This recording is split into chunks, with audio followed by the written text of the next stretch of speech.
Hello, everyone, and welcome back into our final segment of the day here on the GSMC Fantasy Sports Podcast, and it is a fan favorite, one of my favorites to present to you all as well. It is our Don't Be Surprised If segment here on the show. And this one, for this week, is definitely going to feature a lot of bolder decisions than I'm used to making. I feel like, what with the tenor of the games from yesterday, some of these takes might look a bit more skeptical than you might think, but I still feel like some of them will hit. Now, I feel like, it's going to be highly dependent on how you yourselves play this week out, but I still feel like, some of these takes, while not necessarily winning you your fantasy football games, will be important to know for this week.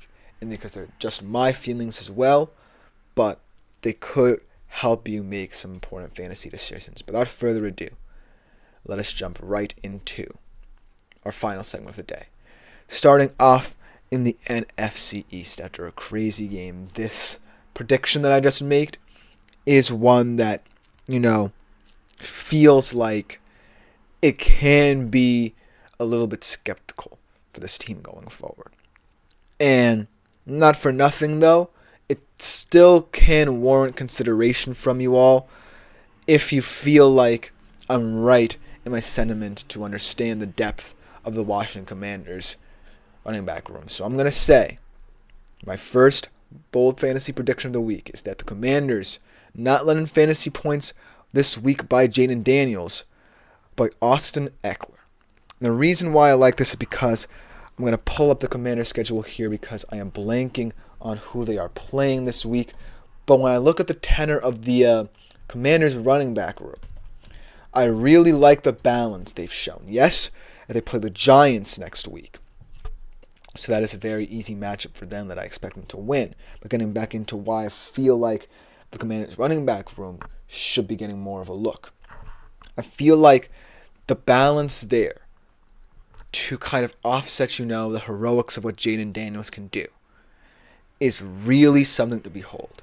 Because in that kind of system, your running backs can get caught up, in all the different things involved that your quarterback has to process, that your wide receivers have to get down, and you kind of could get forgotten about. But all three of the running backs, especially, Ekeler, understanding that perhaps he might not even be the starting running back. Brian Robinson Jr. doing admirably in that regard.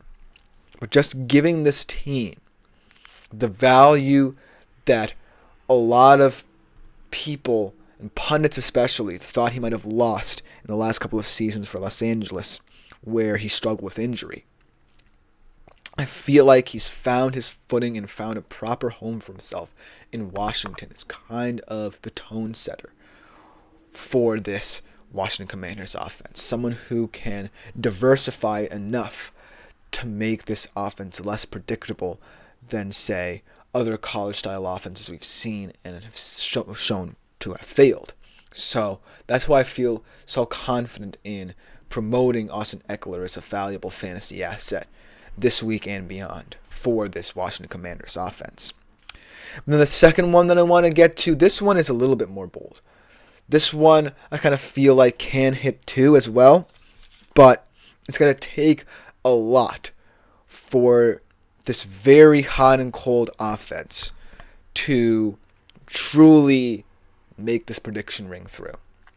And I said the Cardinals will have two players over 15 plus fantasy points this week. McBride and Harrison. Of course, I need to check their schedule as well. But the reason why I say this is because at some point, both of these guys together are going to have a really nice game. If they're facing the Bears, which could prove to be difficult, but I still feel like they can find a way and can really help each other in this matchup. I feel like, McBride and Harrison are two players that Arizona can hang their hats on having good games week in, week out. Maybe one of them steps up in place of the other week in, week out, but there's going to be a week where Kyler, Marvin Harrison, and Trey McBride are all going to be in the same page. It's going to be a dangerous week for whichever team are facing. And this week, yes, it's an unfavorable matchup for them against a Bears secondary that is not going to be defined by that silly Hail Mary play where, one of their corners was taunting the crowd. No, that's not how they're going to be defined. Because it's still an excellent secondary who still has a lot of talent and youthfulness at that position that can really hone in on stopping these guys. The reason why I'm saying this is because of the fact I feel like the Cardinals' offense has more opportunity to click down the stretch than any other NFC West offense. And it's a bold take, I know that much.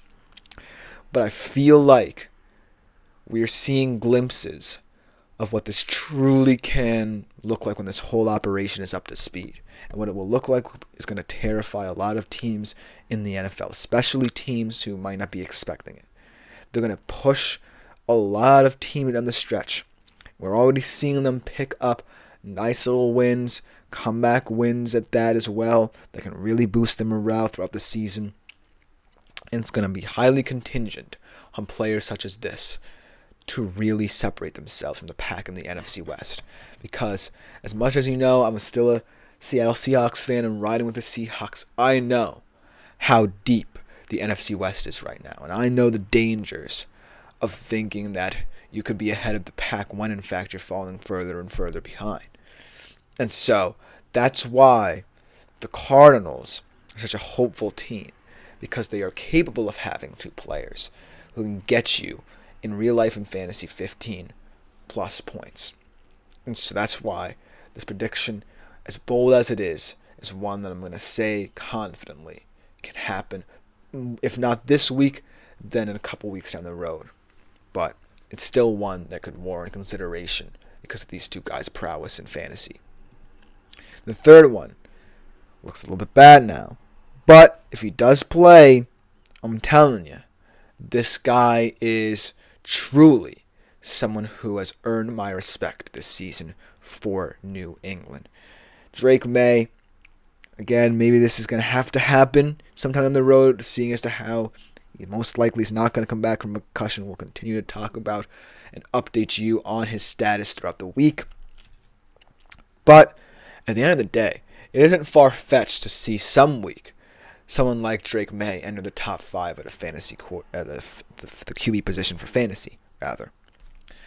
But it's going to come down to, whether or not Gerard Mayo truly invests in this season being a season where Drake May can see it out for them as well, or if he wants to protect him a little bit more. I see no reason as to why not, in terms of him immediately coming back from his concussion when healthy. But there is concerns, about the preservation of a young QB, especially with the stories of the past couple of seasons with a guy, like I said in the previous segment, with Anthony Richardson. So I feel like, should the Drake May train keep rolling this season in New England, he is going to have an opportunity to shock the world and be in the top 5 in one particular week at the QB position. But if not, then, this decision looks a little bit stupid on my part, but also, leaves Drake May's status in the future of this franchise, very much up in the air. So that is one concern here. Because if he's on the field, he looks like a quarterback who's perfectly capable of leading this offense. If not, then it could be detrimental to the fallout of whatever happens down the road for him. But at the end of the day, I truly think he deserves and warrants our respect. And he's earned it, especially for, say, some dynasty players who might be watching now and looking at the future of their teams. Because if you're considering doing a dynasty league or in a dynasty league, Drake May might just be the guy for you because of all these rookie QBs. The situation he was put into to perform as he's done over the past couple of weeks is exemplary. And it's proving that this QB market, especially with these guys in this 24 class, is going to be deeper than ever 5 to 10 years down the road because of what these guys are doing now. And that's what makes this storyline so much more intriguing going forward. And it's bigger than just Drake May. It's about the Patriots. It's about this QB draft class. And most importantly, it's about the future of fantasy.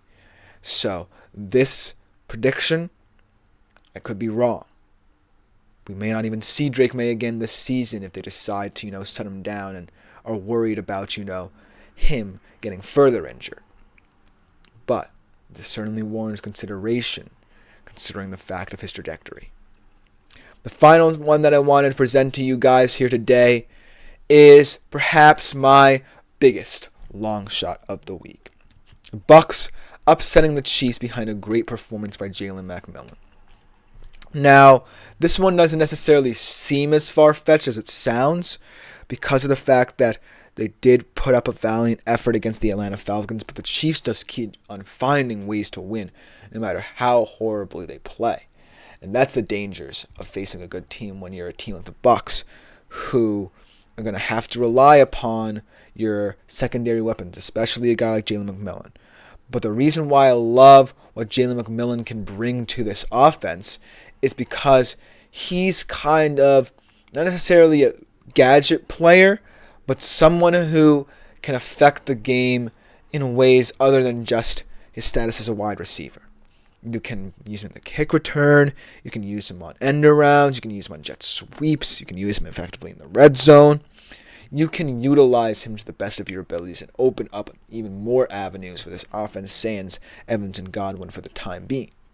And so, if your offensive attack, while not centered around one particular player, can be diversified because of someone like Jalen McMillan, then that could lead to murmurs of an upset here for Tampa Bay.